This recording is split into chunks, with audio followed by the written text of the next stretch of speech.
তারেক রহমান বাংলাদেশে এখনো কেন আসছেন না বা আগে কেন আসেননি? এর উত্তরটা মনে হয় সবারই জানা।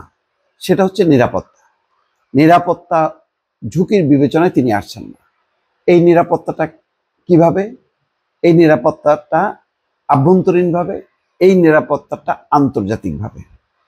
এটি তারেক রহমান কখনো খোলাসা করে বলেনি, বিএনপিও বলেনি, কিন্তু বিশ্লেষকদের ধারণা যে আভ্যন্তরীণ এবং আন্তর্জাতিকভাবে তারেক রহমান টার্গেটেড একজন পার্সন।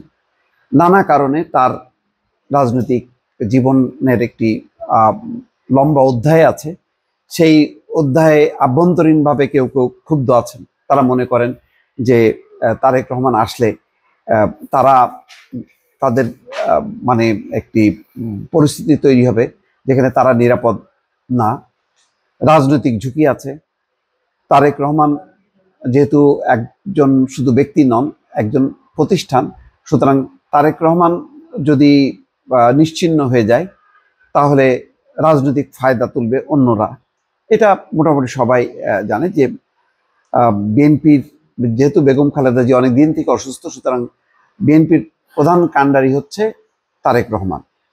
সুতরাং তারেক রহমান ক্ষতিগ্রস্ত হওয়া মানে শুধু ব্যক্তিগতভাবে তিনি বা তার পরিবার না, দল ক্ষতিগ্রস্ত হওয়া। এবং এই মুহূর্তে সবাই যেটা বলছেন যে বাংলাদেশের একটা গণতান্ত্রিক প্রতিষ্ঠান, এত বড় প্রতিষ্ঠান, সেই প্রতিষ্ঠান যদি মানে কোনো রকমভাবে টার্গেটেড হয় তাহলে এটার একটা বড় ধরনের বিপর্যয় ঘটবে।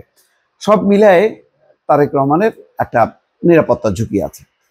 কিন্তু আজকে স্বরাষ্ট্র উপদেষ্টার একটা বক্তব্যে খুব অবাক হলাম। তিনি বলছেন বাংলাদেশে কারো কোনো নিরাপত্তা ঝুঁকি নেই। এটা হইল যেভাবে দিনে দুপুরে একেবারে মানে গুলি করে কুপিয়ে মানুষ মারছে একাধিক জায়গায়। ঢাকায় 2-3টা ঘটনা ঘটেছে, খুলনায় ঘটেছে, চট্টগ্রামে ঘটেছে। বেপরোয়া সন্ত্রাসীরা এবং দুর্বৃত্তরা, এবং এই দুর্বৃত্তদেরকে তাৎক্ষণিকভাবে মোকাবেলা করে স্পটে তাদেরকে কাহিল করা বা তাদেরকে নিশ্চিহ্ন করা এটা সম্ভব হয়নি। যেটা আমেরিকার ক্ষেত্রে দেখি, যখনই কেউ বন্দুক বের করে সাথে সাথেই সে ফায়ার্ড হয়। কিন্তু বাংলাদেশে এমন ঘটনা ঘটেনি, এবং হয়তো পরে তারা গ্রেপ্তার হয়েছে, কিন্তু তারা তো ঘটনা ঘটায় ফেলছে। তো সুতরাং কিসের বলে জাহাঙ্গীর আলম চৌধুরী স্বরাষ্ট্র উপদেষ্টা বলছেন যে বাংলাদেশে কারো কোনো নিরাপত্তা ঝুঁকি নেই? এটা সম্ভব এই পরিস্থিতিতে?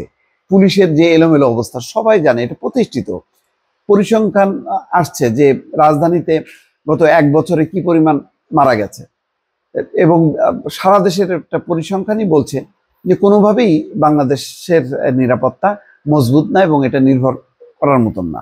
এবং এই কারণেই তো আজকে বেগম খালেদা জিয়ার যে নিরাপত্তাটা এসএসএফ কেন দেওয়া হলো, যে সর্বোচ্চ নিরাপত্তা নিশ্চিত করার ক্ষমতা আছে এসএসএফ এর। তারেক রহমানের ক্ষেত্রে কেন চিন্তা করা হচ্ছে এসএসএফ? এই কারণেই তো, যদি আমাদের পুলিশ, আমাদের প্রচলিত যে বাহিনী যদি এতটা নির্ভরযোগ্য হতো তাহলে তো আজকে এই পরিস্থিতি হতো না। তো এটা খুবই একটা অনেকটাই হাস্যকর হয়ে গেল, মানে যখন নাকি স্বরাষ্ট্র উপদেষ্টা বলছেন যে বাংলাদেশে কারো কোনো নিরাপত্তা ঝুঁকি নেই। এই কথাটা একেবারেই ঠিক না। আমার ধারণা যে এটা যদি মানে 100 জনকে জিজ্ঞাসা করে, 100 জনের মধ্যে মানে 90 জনই বলবে অবশ্যই নিরাপত্তা ঝুঁকি আছে।